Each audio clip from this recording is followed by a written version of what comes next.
Senhoras deputadas, senhores deputados, reaberta a sessão, discussão e votação em turno único do projeto de lei PL 48.6/2022. Autor, deputada Luciane Carminati, altera o anexo único da Lei nº 18.278, de 2021, que consolida os atos normativos que concedem o título de utilidade pública estadual no âmbito do Estado de Santa Catarina, para fim de declarar de utilidade pública estadual o Grupo Escoteiros Tapera dos Carijós. Parecer favorável da Comissão de Justiça e parecer favorável da Comissão de Educação, Cultura e Desporto. Em discussão. Não havendo quem queira discutir em votação, aprovado. Discussão e votação em turno único, projeto de lei 065.7/2022. Autor, Governo do Estado de Santa Catarina, autoriza a doação de imóvel no município de Erval do Oeste, com parecer favorável da Comissão de Justiça, Comissão de Finanças e Tributação, Comissão de Trabalho, Administração e Serviço Público. Em discussão. A discutir, deputado João Amin. Presidente, não, só para fazer um aviso, nós estamos aqui com o prefeito Mauro Martini, juntamente com o Jair e com o Odair, o Jair da Rosa e o Odair Trevisol, secretário de Planejamento e vice-prefeito do município também de Erval. E essa doação que vai acontecer é de uma área que está realmente já há bastante tempo, mais de 20 anos, sem um bom uso, e o prefeito tem diversos projetos, como o poço artesiano para a comunidade Sede Sardine, um centro de atendimento psicossocial na área da saúde. Eu tenho certeza que o Mauro, juntamente com a sua equipe da Prefeitura, vai fazer um melhor uso desse terreno.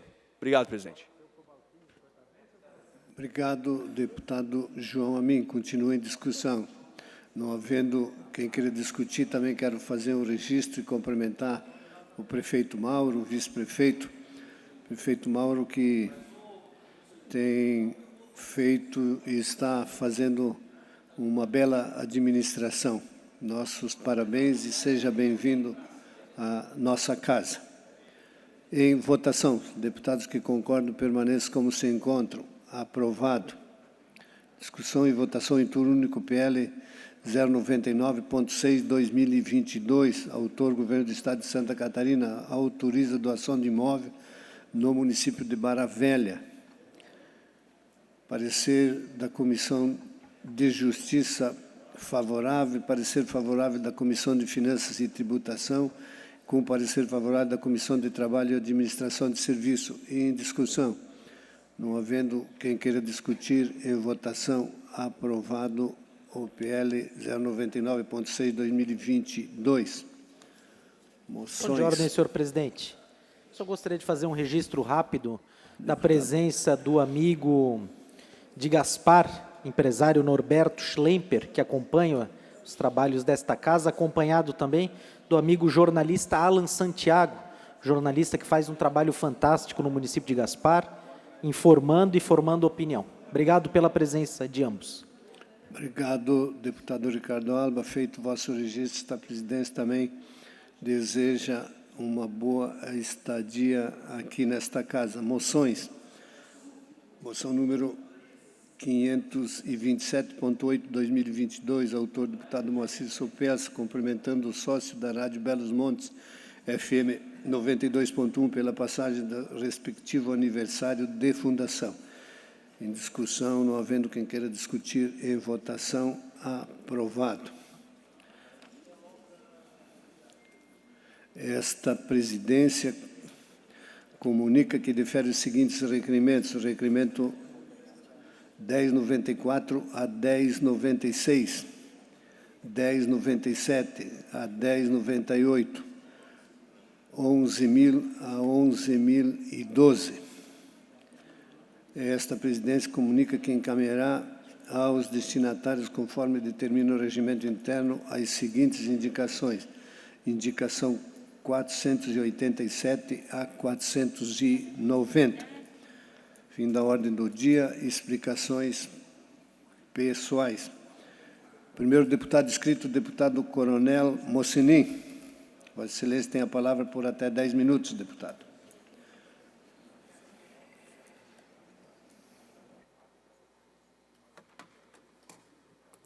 Boa tarde, senhor presidente, nossos colegas parlamentares, público de casa que nos assiste através da TVA. Eu gostaria que pudesse passar aquele videozinho sobre a praia de Itapema, de 1 minuto, que eu quero tratar hoje de um assunto bastante polêmico. É um assunto polêmico, mas que precisa ser discutido aqui na nossa casa. Quem não conhece a praia de Itapema, uma praia muito frequentada, uma excelente infraestrutura, no verão com muitos usuários.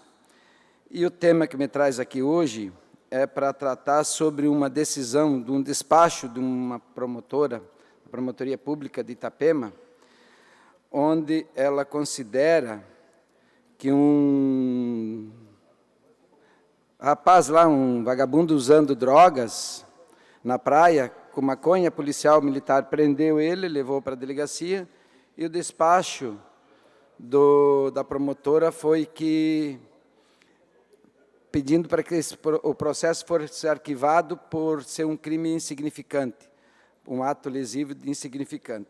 Vou até colocar aqui, baseado no que ela colocou aqui, né? Foi um delito previsto no artigo 28 da Lei 13.343 de 2006, que é a Lei do Tráfico, que fala o seguinte: quem adquirir, guardar, tiver em depósito, transportar ou trouxer consigo para consumo pessoal, drogas ou sem autorização ou em desacordo com determinação legal ou regulamentar, está submetido às seguintes penas: advertências sobre o uso da droga, não é feio fazer isso, prestação de serviço à comunidade e medida educativa de comparecimento a programa socioeducativo. Ainda consta nos autos que o autor foi abordado lá em 3/2 de 2022, portando cigarro, né, artesanal, parcialmente carbonizado, que se deduzindo ali que era maconha, né? E os autos foram para o Ministério Público, e o breve relatório, diz a promotora aqui, forçoso concluir com os fatos narrados sobre a pouca lesividade e que eventual sanção em desfavor do autuado seria desproporcional ao dano causado, notadamente porque a quantidade de drogas encontrada com ele é inexpressiva. O princípio da insignificância visa alcançar aquelas infrações para as quais eventual aplicação da sanção é flagrantemente desproporcional ao ato praticado. Ou seja, a intervenção penal se torna indispensável ou socialmente irrelevante. Como o caso dos autos, nesse caso aí ela considerou que é irrelevante, citou ali o ministro Dias Toffoli, com julgados do princípio da insignificância. Então, insignificante, quantidade inexpressiva, intervenção penal socialmente irrelevante. E o Ministério Público pede o arquivamento dos autos. Eu moro ali, eu tenho casa em Itapema, apartamento e casa, mais de 30 anos.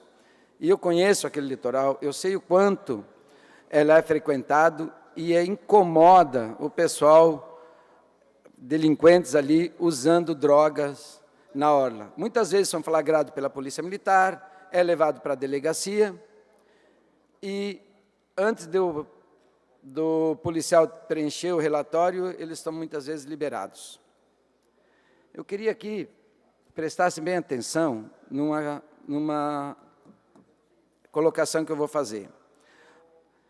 Ninguém inicia praticando crimes assaltando a banco. Eles começam com pequenos delitos e que eles precisam ser exemplarmente punidos, senão cada vez os crimes que eles vão praticando é maior. E nós sabemos que a grande maioria dos furtos, dos roubos que acontecem, eles estão ligados ao consumo e ao tráfico de drogas. Tenho dados aqui, nós temos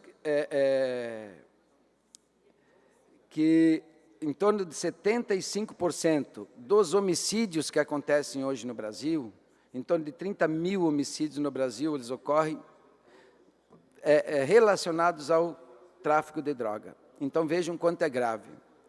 E nós temos que deixar de ser hipócritas. Alguém acredita aqui que vai existir tráfico se não houver consumidor? Se ninguém consumir a droga, não vai existir traficantes. Então, nós considerarmos que o consumo de droga é um ato legal e considerar que o tráfico é ilegal, nós estamos sendo, no mínimo, incoerentes.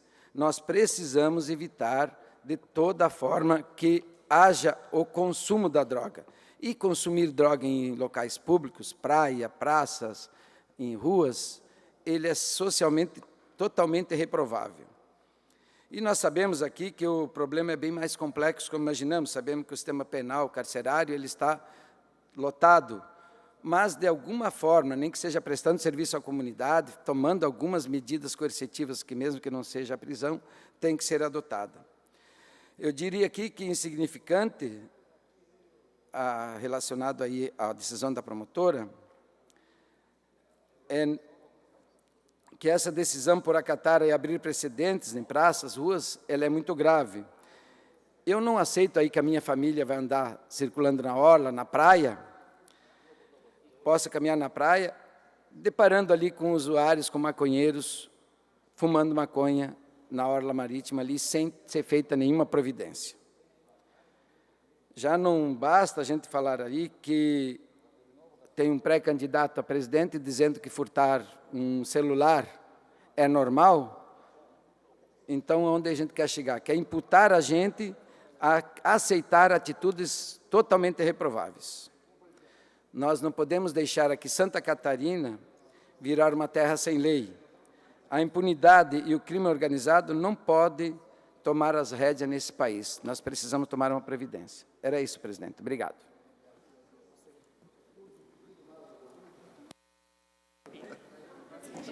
Obrigado ao deputado Mocelin pela ordem. Deputada Paulinha. Quero apenas saudar que está na casa conosco o prefeito Paulinho de Bombinhas. Quase nunca vem aqui nos visitar, né, presidente? E quero também deixar um abraço para o prefeito de Erval do Oeste, que está aqui nos visitando, o prefeito Mauro. Sejam bem-vindos. Obrigado, deputada Paulinha. O Paulinho da Paulinha está presente. Seja bem-vindo, Paulinho. É um prazer que o senhor esteja nessa casa. Já fiz o registro do deputado Martins. Me parece que o prefeito Paulinho veio ao parlamento para falar com Vossa Excelência sobre um ginásio. Segundo o Juliano, da Casa Civil, é o assunto que ele tem para tratar, sobre um ginásio de escola, algo assim, né? Também. Obrigado. Ainda senhor presidente. Pela ordem, deputado Vicente. Pela ordem, senhor. Em relação a um projeto que passou, eu preciso fazer essa menção, 99.6 foi aprovado pela Casa, autoriza o governo do Estado, autoriza uma cessão de imóvel para o município de Barra Velha. Na realidade, com a desativação da escola Davi Pedro Espíndola, esse imóvel está sendo, foi cedido, com a nossa aprovação, para o município de Barra Velha. E é de extrema valia e importância a construção ali de um grande equipamento de educação para atender um antigo pedido. Então, foi uma tramitação que nós acompanhamos junto à Casa Civil, que passou nas comissões aqui, e a gente agradece o apoio recebido, né? E eu fiz questão de fazer essa menção. Obrigado, senhor. Obrigado, deputado Vicente. Vossa Excelência sempre atento com as ações que pertencem lá à sua região. Ainda inscrito em explicações pessoais o deputado Gessé Lopes, que eu não o vejo, e também o deputado Sargento Lima. E então cabe ao deputado Bruno Souza fazer uso da palavra por até 10 minutos, deputado Bruno.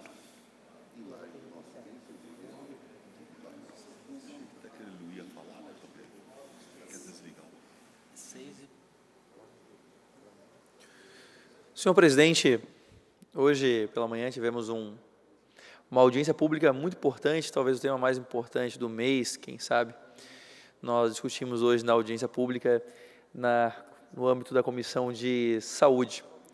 Uma audiência que foi provocada pelo deputado Vicente Quero Preso, junto com o presidente da comissão, Neudi Sareta, os quais eu parabenizo pela iniciativa.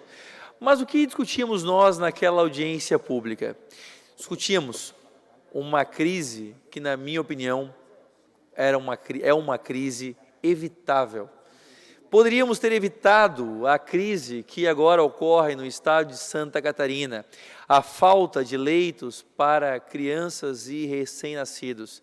Poderíamos ter evitado se não tivéssemos como modo de gestão a falta de planejamento, como se o modo de gestão não fosse a antigestão, não fosse não planejar, não se preocupar, apenas apagar incêndio, nunca se programar, nunca se planejar.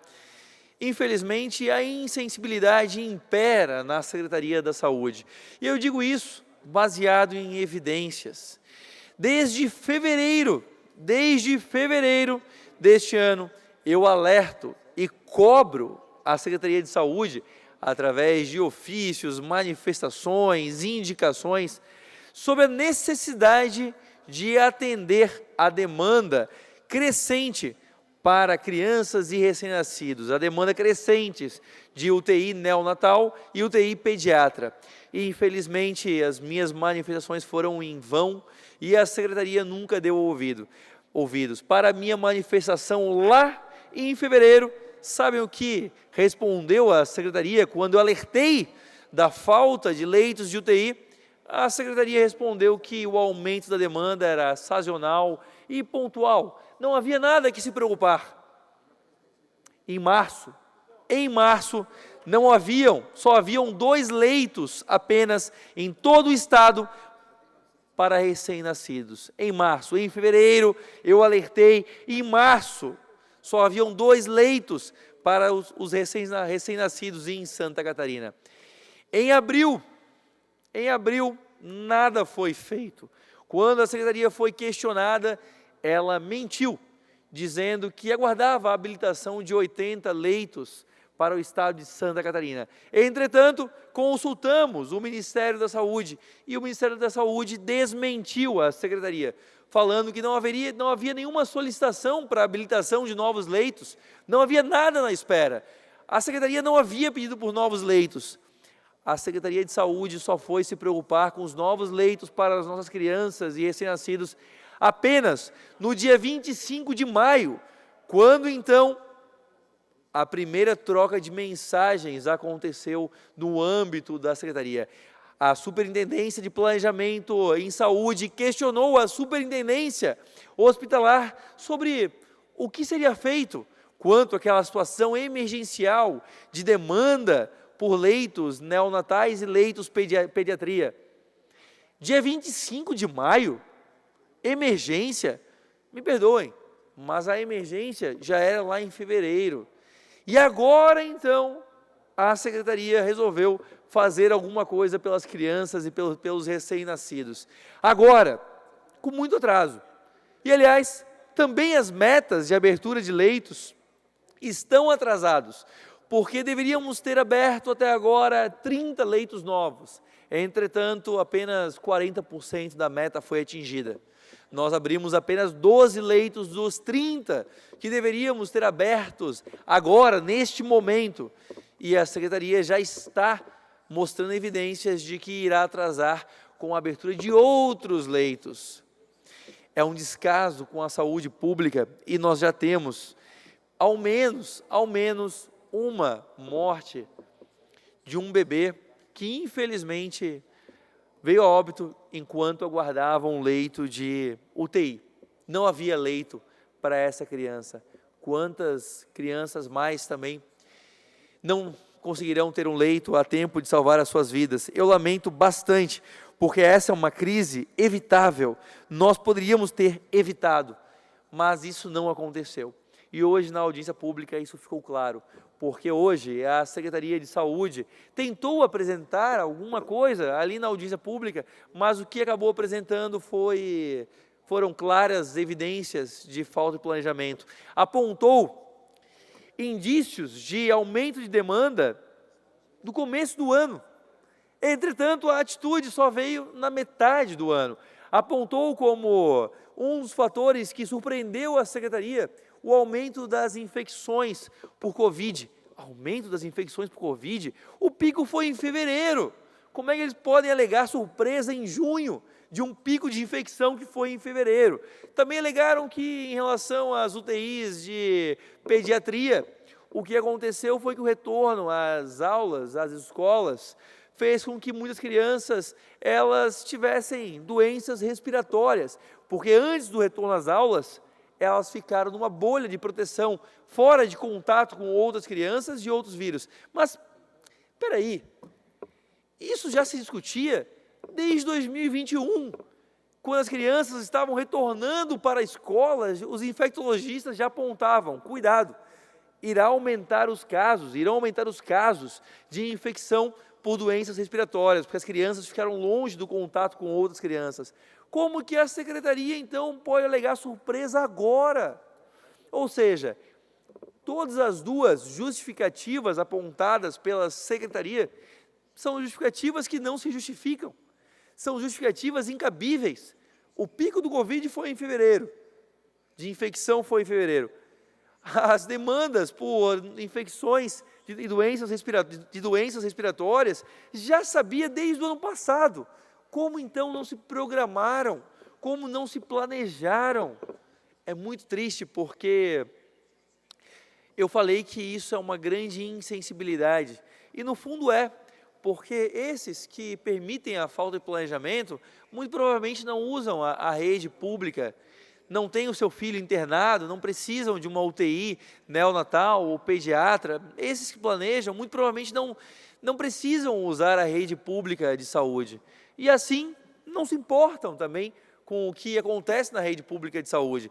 Lidam com o planejamento como se fossem números frios e esquecem que na ponta existem famílias e pessoas que precisam sim desse planejamento para conseguirem ter uma chance de sobrevivência.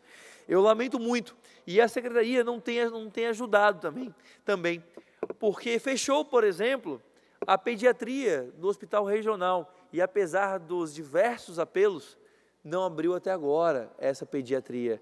Cadê? Onde está a pediatria do Regional? Fechou. A Secretaria também poderia ter feito convênios regionais com hospitais privados da região para atender a demanda. Quem sabe aquela criança que precisou de uma UTI e não teve, poderia ter tido uma chance se a Secretaria tivesse feito esse convênio. Convênio que fez, por exemplo, quando precisava de leitos de UTI Covid, mas não fez agora. Talvez essa criança tivesse tido uma chance se o Estado tivesse planejado. Infelizmente, não fez, e assim está limitando e limitou a chance de diversas crianças.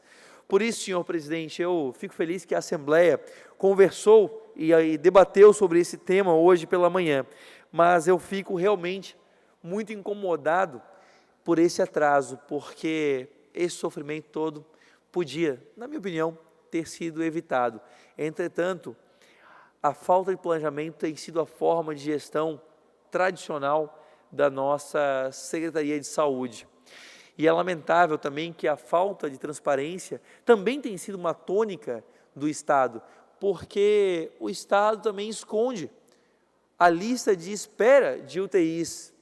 Nós não sabemos hoje quantas, na verdade, conseguimos, de alguma forma ou outra, eventualmente algum dado, mas não há uma divulgação diária da lista de esperas por UTIs. Nós não temos, nós estamos no escuro, não temos. Quando nós conseguimos alguns dados, geralmente é através de assessoria de imprensa ou tendo que vasculhar entre os pedidos que existem no sistema, mas nós não temos uma lista divulgando diariamente a nossa lista de espera por UTIs Covid, por UTIs neonatal e UTI pediatria. Eu lamento, porque em um governo que deveria se pautar por transparência, que é um dos princípios da nossa gestão pública, nós temos justamente o contrário. Nós temos a falta de transparência, nós temos dados que são escondidos, o obscurantismo, nós estamos ocultando. 30 segundos para concluir, deputado. Nós temos justamente o contrário do que deveria ser uma gestão transparente. E, por isso, repudio muito essa forma de gestão que está causando o sofrimento de tantos catarinenses. Mas, pelo menos hoje, a Assembleia discutiu isso e eu, sinceramente, espero que nós possamos tomar, que dessa audiência pública surjam alguns encaminhamentos tão necessários. Nós não podemos cair no mesmo erro do Estado de pensar que na ponta são só números. Não são, são catarinenses. Obrigado ao deputado Bruno Souza. Ainda inscrito para falar explicações pessoais, o deputado Valdir Cobalcini. Vossa Excelência tem a palavra por até 10 minutos, deputado. Tudo certo, Maurício? Tudo ok? Senhor presidente, nobre deputado Moacir Sopelso, cumprimentar também os demais parlamentares presentes à sessão. Eu ouvi pelo menos duas manifestações hoje, do colega deputado Mauro de Nadal e também da deputada Luciane. Eu estava pensando, deputado Mauro, eu não poderia me silenciar, porque eu estaria, a meu juízo, a minha consciência me diria que eu estaria sendo omisso.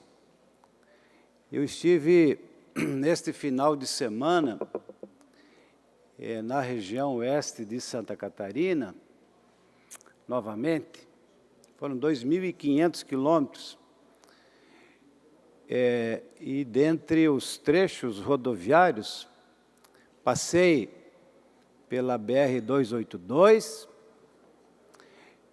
a BR onde aconteceu um acidente gravíssimo por culpa dos buracos. Passei pela BR-158, deputado Mauro, de Palmitos até a BR-282, situação já bastante crítica. Imagina, com o tempo, mais 30 dias, como essa rodovia, deputado Maurício, vai estar. Passei também pela 163, alguma coisa já de obra em concreto, fruto dos recursos que foram repassados pelo governo do Estado, aprovados, aliás, por esta Casa. No início, eu até tinha, era contrário a que o Estado repassasse recurso para as rodovias federais, entendia, num primeiro momento, que nós tínhamos que cuidar, presidente Sopelso, das nossas rodovias, mas, enfim, mudei de opinião e votei favoravelmente aqui a 163, a 470, a 280, recebessem esses recursos do Estado para a continuidade das obras. Eu confesso a quem me assiste, quem me ouve, de que eu não poderia imaginar que chegássemos a esta situação em Santa Catarina. Rodovias importantes como esta, e que em pouquíssimo tempo, aliás, a 282, entre o trevo do Irani até Ponte Serrada, mas no perímetro urbano de Ponte Serrada, presidente Sopelso, não dá. Como oestino, não tem, deputado Mauro, quem quero lhe ouvir com muito prazer, mas não dá para a gente aceitar que perdure essa situação. Mas lhe ouço, deputado Mauro, eu gostaria de ter estado aqui, no plenário, no seu pronunciamento, até também para fazer uma parte e lhe cumprimentar, né? Mas quero lhe ouvir, deputado Mauro. Cumprimento, deputado, cumprimento Vossa Excelência pela fala também. E a informação que chegou há pouco, nós temos uns trechos bem críticos lá no extremo oeste, rodovias federais. Trecho 282, Chapecó até São Miguel do Oeste, obra em andamento. Aliás, esta obra está andando a conta-gotas. O recurso que o governo passa, a empresa já deveria ter concluído esta obra já há 3 anos, se tivessem repassado os recursos.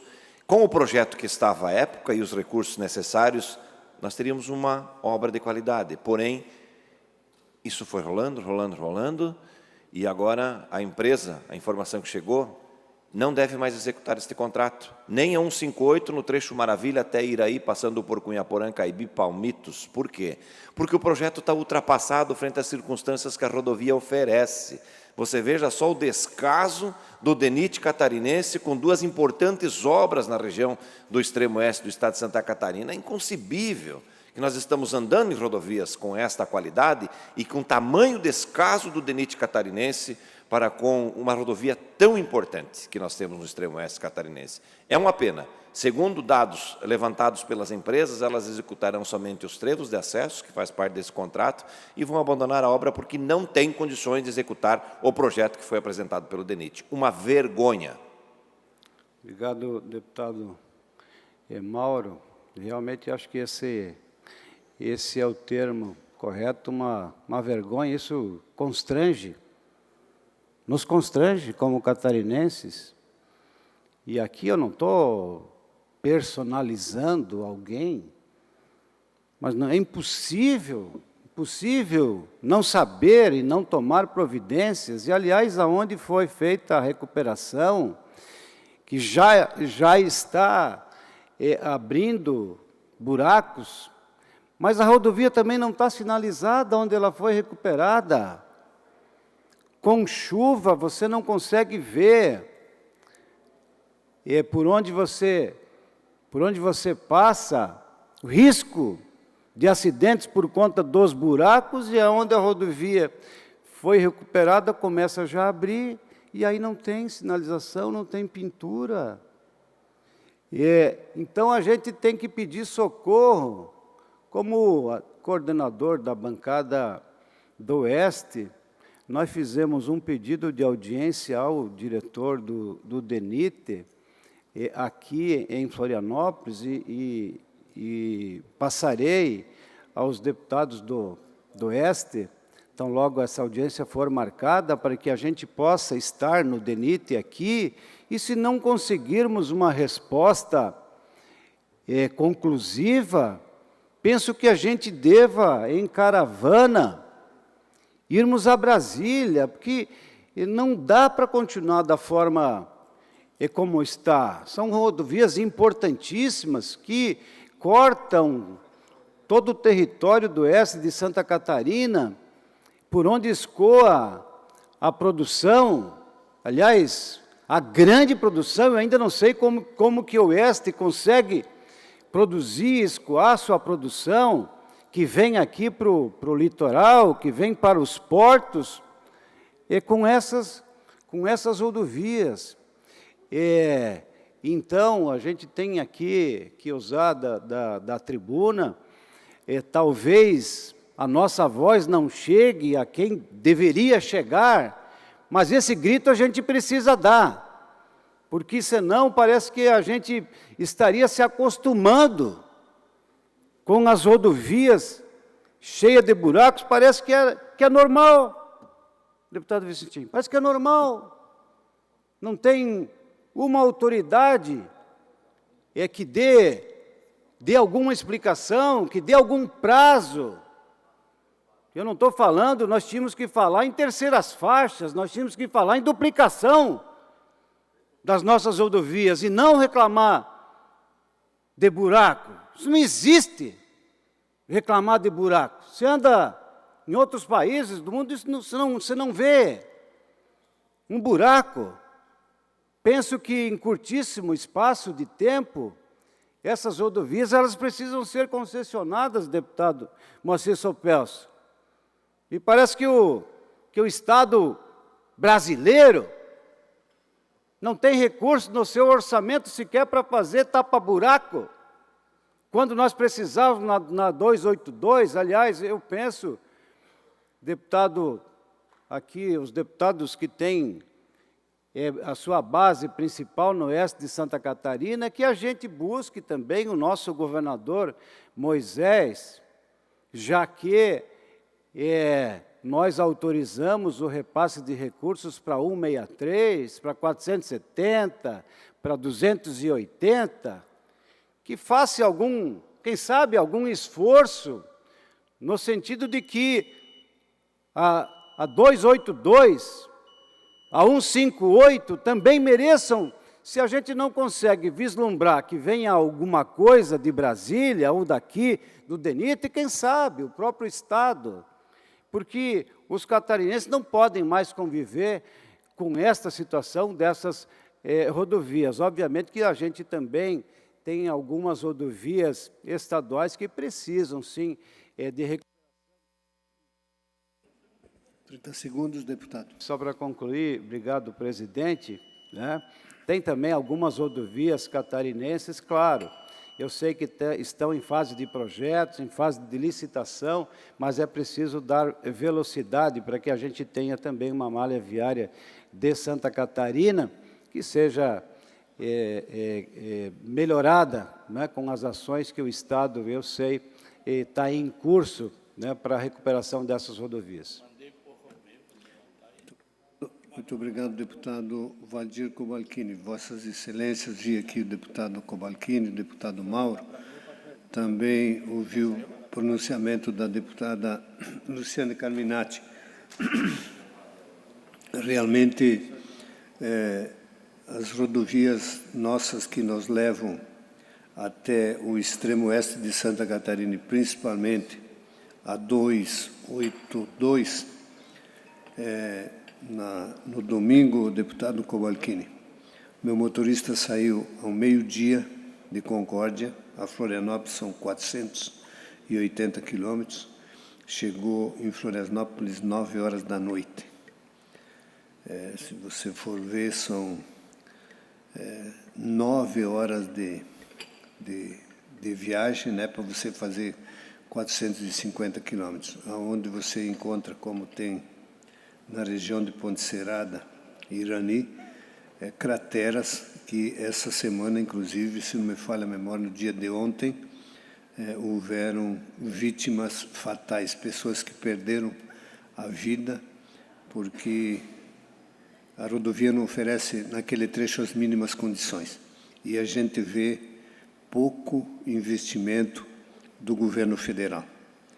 Nós temos que reconhecer que o governo do Estado faz investimento em rodovias federais, nós ajudamos a aprovar, e sabemos que temos também algumas rodovias nossas estaduais que precisam de reparos.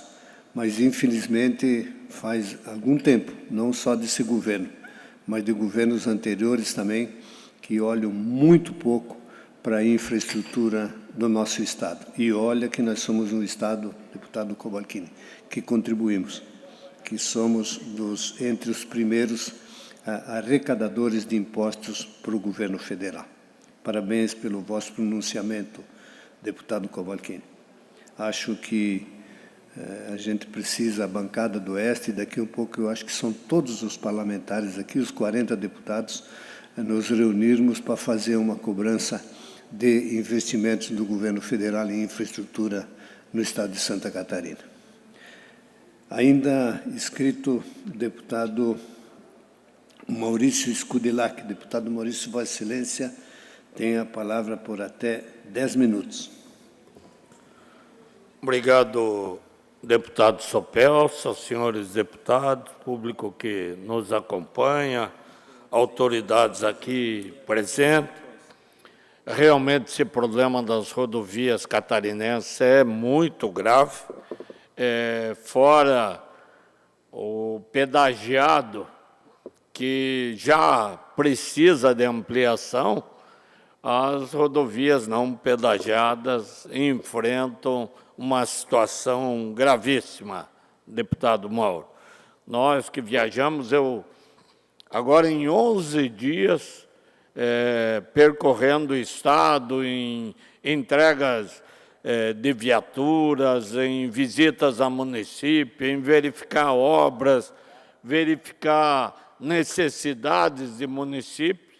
Nós fizemos 3.500 quilômetros, quase 4.000 quilômetros, nosso deputado.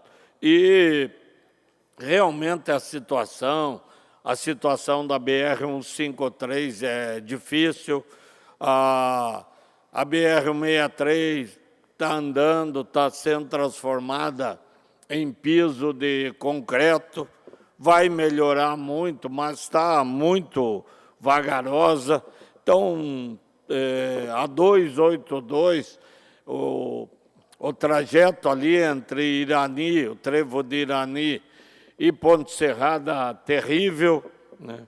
E nós precisamos, sim, de uma providência urgente a respeito dessa situação.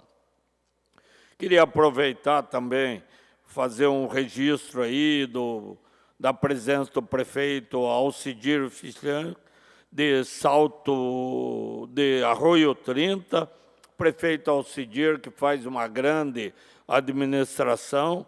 Nós estivemos nesse roteiro passando por lá e registrando também o nosso apoio, inclusive município que vai receber recurso e emenda impositiva nossa para uma nova viatura. Estava o Santo Possato, advogado, Paulo Renato Moraes, vereador, e o Juarez Lidani, também vereador. Então, sejam bem-vindos. Recebemos do gabinete também a Juliana Mota, presidente da Abrazel, assim como o vice-prefeito, o pastor Gilmar, do município de Brusque, o Edson, do esporte, a Juliane Fagundes, das relações comunitárias, Ani Marcos, diretora da Fundação Cultural, e o Emerson Velho, assessor de habitação. O Edson Garcia, eu já falei, que é o diretor de esporte. Esse final de semana também, nesses roteiros, eu passei em muitos clubes de tiro do estado de Santa Catarina e acompanhei em São Miguel do Oeste a visita da família Fiorini Weckler, que tem 2 filhos que compõem a seleção brasileira de tiro prático. E fizeram uma palestra, o Cook, que é o pai, a Tânia, a mãe, e a Catarina e o Nicolas fizeram uma explanação, deram uma aula sobre a prática do tiro, que na região aí de Botuverá, Jaraguá, Blumenau, é muito grande a prática, é uma prática familiar, é um esporte, e, inclusive, a Catarina começou a pegar em armas com 7 anos de idade. Hoje ela está com 20 anos, com 9, o Cook conseguiu uma autorização judicial que ela pudesse competir, e hoje ela faz parte da seleção brasileira. Então, estiveram lá mostrando tudo isso. Estou fazendo um estudo sobre a legislação federal. Nós estamos com alguns projetos a nível de Estado e defendemos, inclusive, que os atiradores, caçadores, que têm o direito ao registro, à arma, tenham também o direito ao porte de arma. E facilitando mais, deixando esse porte para as autoridades policiais estaduais expedirem. Nós tivemos um ano que, pela Polícia Federal, foram expedidos, o deputado Salum, apenas 5 portes de armas em Santa Catarina. Isso aí, 5 portes de armas em Santa Catarina, deve ser para alguma autoridade de Florianópolis, ninguém mais.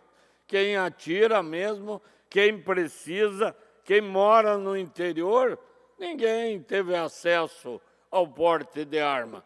E nós temos que dar o acesso ao nosso cidadão, deputado Sopel. O cidadão que tem uma fazenda, o porte de arma tem que ser para ele usar em toda a fazenda. Mas não, eles querem dar registro e porte para usar dentro de casa, daí não resolve nada. Então, nós estamos estudando essa legislação, inclusive porque alguns praticantes de tiro já tiveram um problema, inclusive de flagrante, porque foram encontrados não no trajeto que a polícia entende, quem fiscaliza entende, deva obedecer entre a sua casa e o local da prática. Ora, se eu vou e a rua está trancada, tem uma obra, ou eu tenho que passar num outro lugar para ir ao clube de tiro, aí eu já posso ser preso em flagrante. Isso é um absurdo. Mas nós fizemos um videozinho da aula que foi feita lá pela família Weckler, e eu queria apresentar aí para ver como é algo saudável, pessoas do bem, e que nós temos que dar mais força ao esporte do tiro e às pessoas que querem ter o direito de ter uma arma em sua propriedade.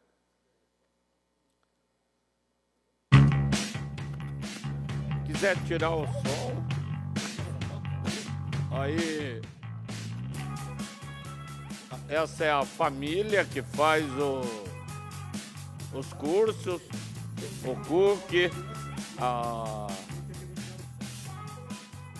a Tânia, que é a esposa dele, né? O Nicolas e a Catarina, e o Nicolas como instrutor. Atirei bem lá já, não perdi a prática de polícia ainda, Sopel. No alvo mais distante eu acertei, os outros centrei bem os tiros ali, tá bom. Então, é um esporte como qualquer outro, né? Essa aí é a família que faz esse treinamento, que tem os 2 filhos na seleção catarinense, e que nós temos, sim, que buscar uma legislação com mais liberdade para quem tenha arma, tenha o porte de arma e possa praticar o tiro. Então, ouça eu, o meu colega. Não podia deixar aqui de prestar meu apoio e falar assim, ó, como tenho dito sempre. Se nós estamos hoje aqui, tenho certeza, presidente Ferro, que quem chegou primeiro aqui foi o cano da garucha.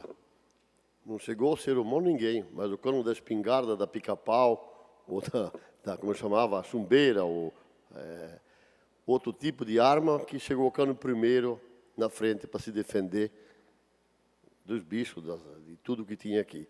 E hoje a gente está tendo as propriedades, tu tens o porte, tu não pode sair de casa. Eu já fui portador de arma, já, pelos policiais estaduais, pelo órgão estadual, e hoje a gente não tem mais condições de ter arma dentro de casa. Está cercado, tem as armas, sou atirador, mas não posso sair de casa porque se me pego, vou para a cadeia com um bandido, e os bandidos estão aí, a reviria. Tenho meu apoio e acho que temos que brigar por isso mesmo e fazer acontecer para o nosso povo. Obrigado. Obrigado pelo apoio. Vejo que é justo, são cidadãos de bem que têm na prática do tiro um esporte que envolve família, com segurança, sem registro de acidente, já que todos os limites são observados. Obrigado, presidente. Muito obrigado ao deputado Maurício. Deputado Maurício, que tem como profissão o curso de delegado, né? Então sabe como que se deve manusear uma arma. Parabéns, deputado Maurício. Não havendo mais oradores inscritos, esta presidência, antes de encerrar a presente sessão, convoca outra ordinária para amanhã, no horário regimental. Está encerrada a presente sessão. Obrigado a todos.